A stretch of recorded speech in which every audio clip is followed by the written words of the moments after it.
This right here is the final mouse Clix. I made a video kind of unboxing it a while ago, and I just wanted to get my thoughts on it from about a week later.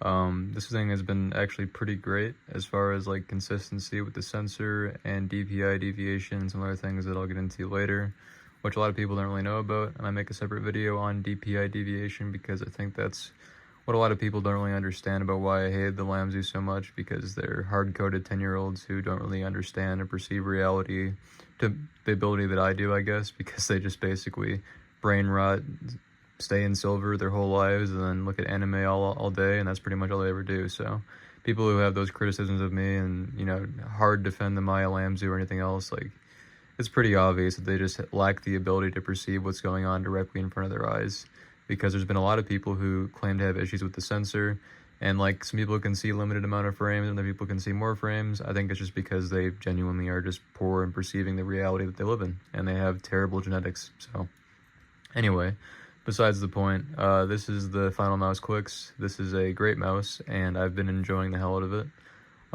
It's actually pretty cool. It has a lot of like unique features that other mice don't have as far as weight saving, design aesthetics, and then capabilities as well, because it does have 8K polling capabilities and a few other customization softwares. I do want to also note that the feet that it comes with are actually like substantially good. These are super expensive though if you buy them directly from them, so I'll probably never be buying a pair directly from them unless it's already on the mouse itself, because they're like 15 bucks, which is kind of crazy. But I'm sure some Tiger Ices or something else will actually go pretty great on this mouse. They look good though, and the quality of the PTFE is apparently virgin grade PTFE, so that's why they're still holding up so well and why they perform so good, even on a control pad like this, and that's pretty awesome. On the bottom here, I just cut off a little sticker and then put it on to cover up the battery, because the battery adhesive essentially sticks to the bottom of this of the frame. And that basically makes it so that way any dust and things that come up over time will make your battery adhesive super gross looking, and then obviously that gathers weight, but more than just gathering weight, it just makes it look kind of disgusting and pretty much nasty. So yeah, I just covered it up and kind of got rid of that. You can see the battery down there, so that's the main purpose of that. And then besides that, I have not bothered to use these skins at all yet. They are unbranded, so they are pretty like mid-quality overall. It was definitely just a rush last second thing to accommodate for the fact that all these mice are running really late, which is nothing new for Final Mouse if you've ordered through them in the past or have looked into their past at all. But yeah, that's nothing new. But I have not bothered to put them on yet because I don't have a need to. Until the mouse coating starts wearing through, I don't really bother with things like that, and so far so good. But I do want to note that after a week of using it, or actually after about like 3 days, I think, I did start to notice a weird kind of like clay-like texture in my fingers. That was probably a portion of the coating coming off, and the box did smell like paint whenever I would put the mouse in it and leave it there for a little bit.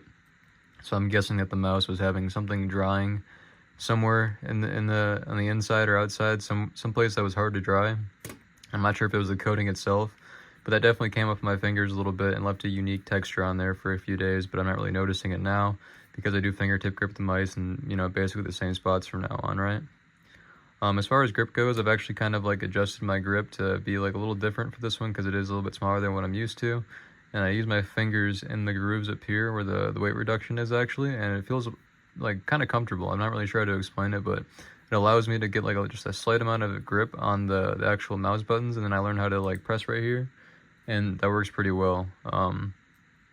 The side buttons are actually really good too. They're not in a place that's inconvenient, and I'm not going to accidentally press them, so I can just reach up and press them really easily, and that's pretty great.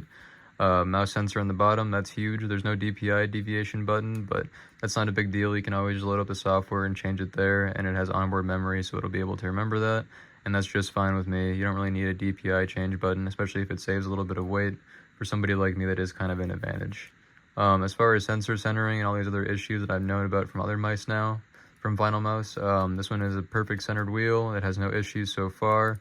Everything's working very smoothly and good.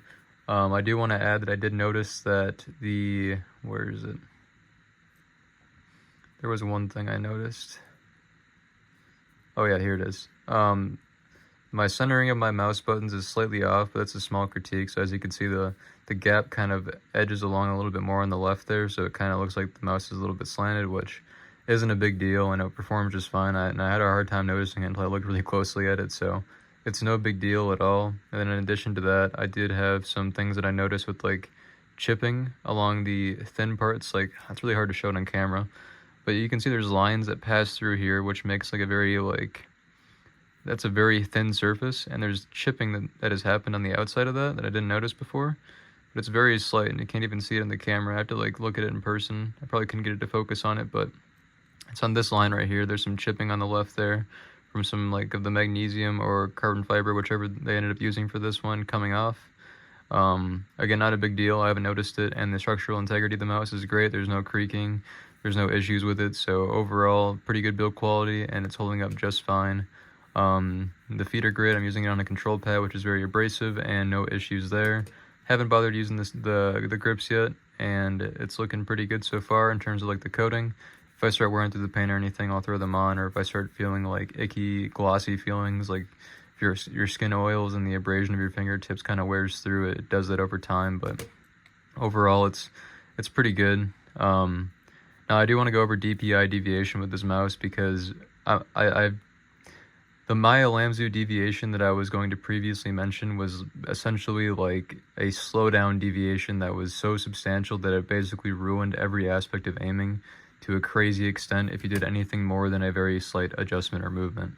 Maybe that's different for low sensitivities and things like that, but on this mouse it's also apparent, but it's only apparent after a drastic change, like a full 360, which is very rare to do in an actual game, or a lot of rapid turns where you will notice that the mouse essentially accelerates. Now, while that does suck a little bit, I would rather have a mouse accelerate when I am going fast like this than have it decelerate to a crazy extent where I'm like fighting in the mud and having to readjust everything because it's such a substantial deviation like the Lamzu Maya X, which is why I hate that mouse. And anybody who doesn't notice that probably just has problems perceiving things in their reality and shortcomings genetically, so they can't even notice the difference if it was fucking thrown in their face, because they just can't see it or notice it, because they're probably like hard stuck silver or something, right? Maybe peak platinum or something like that. I noticed the difference on both of these mice, and I will say that this one does have a faster DPI deviation, aka it kind of spikes up, but that's just fine with me. It's more tolerable that way, and that seems like it's always going to be something that's an aspect with all mice for the time being anyway. And as DPI deviation gets more dialed in, that'll become less substantial. Then mouse acceleration curves will tie into that and everything else. And then we'll get to a point where we'll be in a perfect spot with mice. I think we need to move away from like polling rate and all these like attraction to high numbers like DPI and everything, because I'm using 1000 hertz polling on 400 DPI for CSGO or CS2 because that's what works for me, and that's what seems to be working the best overall. I do not recommend changing to a high hertz or polling rate. Do your own research on that, of course. And then DPI, that's kind of user preference, but at the end of the day there is like a downfall, because essentially if you're doing DPI you have different increments, right? Let's say I'm on 400. This is probably like a 400 movement right here. I'm jumping from this increment all the way to this increment. Now if I'm on 800, I'm jumping from this increment to this increment. Now it's the same amount of movement, but this is a drastic way of looking at it. So this is 400. This is the way my cursor jumps, and this is 800. This is when my cursor jumps, right? So there's a fine line between what is usable and what is unusable, because let's say we add some more notches here, like this would be what 1600 is. Every single increment is being jumped. So let's say there's a head right here. Sorry, that's a head, right? Let's say there's a head right here.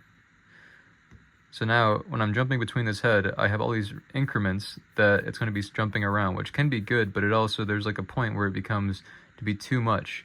So let's say the head is like super small, like right here.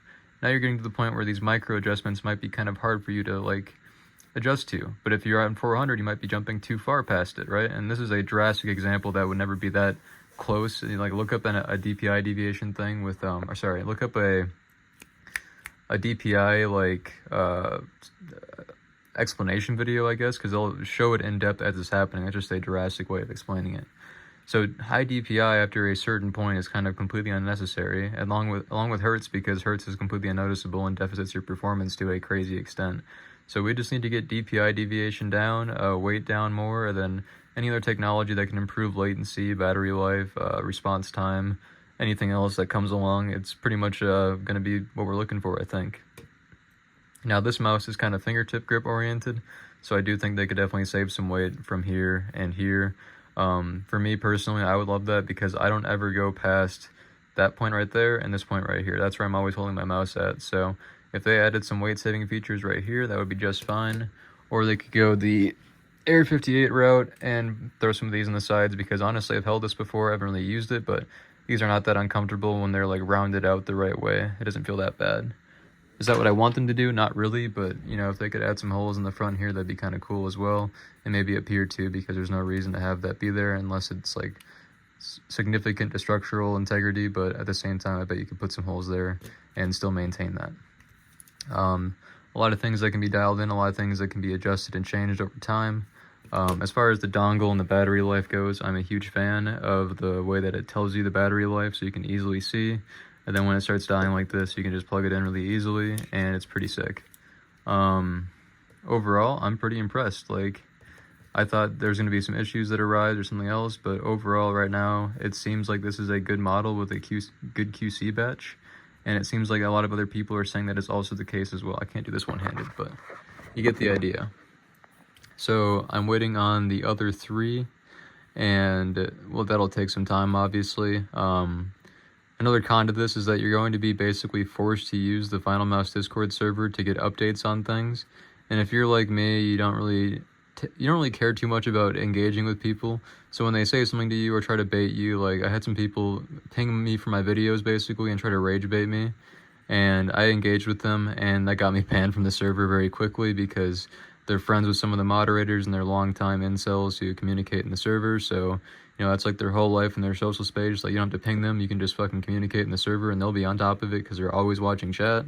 And they went out of their way to get me banned, so now I'm banned from the Final Mouse Discord server despite being an avid consumer of their products and a supporter of their products to some extent, at least with the newer ones.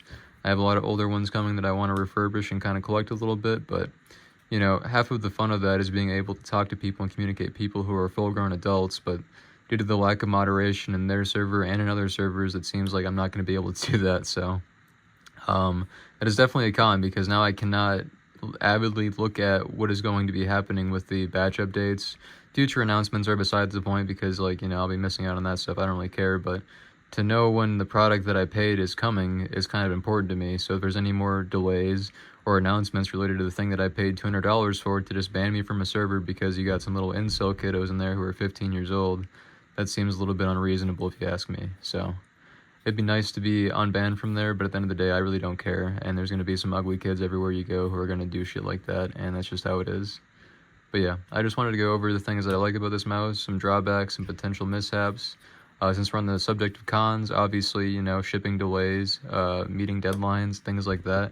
We're still at the, I think, 1 month mark now. Maybe we're approaching the 2 month mark, actually. I think we're 1.5 months now. And we still have yet to see 3 of the colorways even be shipped to anybody besides just an influencer or the person who actually, like, has the mouse made for them. And the Tarek should be coming very soon. It was announced to be coming, I think, within the next few days. So I should be receiving a shipping number for that. And then what will follow that is the Tfue and then the Scream in the sequential weeks, which is like 2 weeks after each single one. That is taking quite a while, but it is what it is. You know, I'm happy that I ordered this one. I ordered this one second, and it came pretty quickly. But the original one I ordered, the Tarek, is taking a little bit longer. But, you know, I'm glad that I got a product in hand, and I hope that you do too, at least in the very soon future, because a lot of people, they want to buy something and get it immediately. If you're used to pre-orders or anything like that, you're used to waiting around for a while. You know, I understand wanting to get something soon. Like, I'm happy to have a usable product, but if I already have a usable product, I don't need an abundance of usable products. I can wait forever, you know, to a reasonable extent. So as long as I have a usable mouse, I don't mind waiting and supporting them in the future, but I'm going to be less enticed to do that if their community is full of incel troglodyte 15-year-olds who are basically looking for supreme mice because they can't afford real clothing and don't have any real life money. But yeah, besides the point. It's my 2-week review of this, I think, maybe 1 week review. It's somewhere in that range. It's kind of been a blur. I've been using it on and off, but this has been great. It's not just a mouse that I have to train and get used to. I can just jump into a game and use this mouse and it feels comfortable and like nothing. It's basically the perfect option for me right now, and I'm very happy with it. But yeah, that's all I wanted to talk about. Did want to mention some cons of it and everything else with the Discord server and the community of it. But besides that, you know, I'm happy with it, and there are some good people in the community, but unfortunately, I won't be able to communicate with them anymore now because there are 15-year-old little troglodyte boys who want to troll me online and can never back anything up in real life. But yeah, that's all. Thanks for watching. See ya.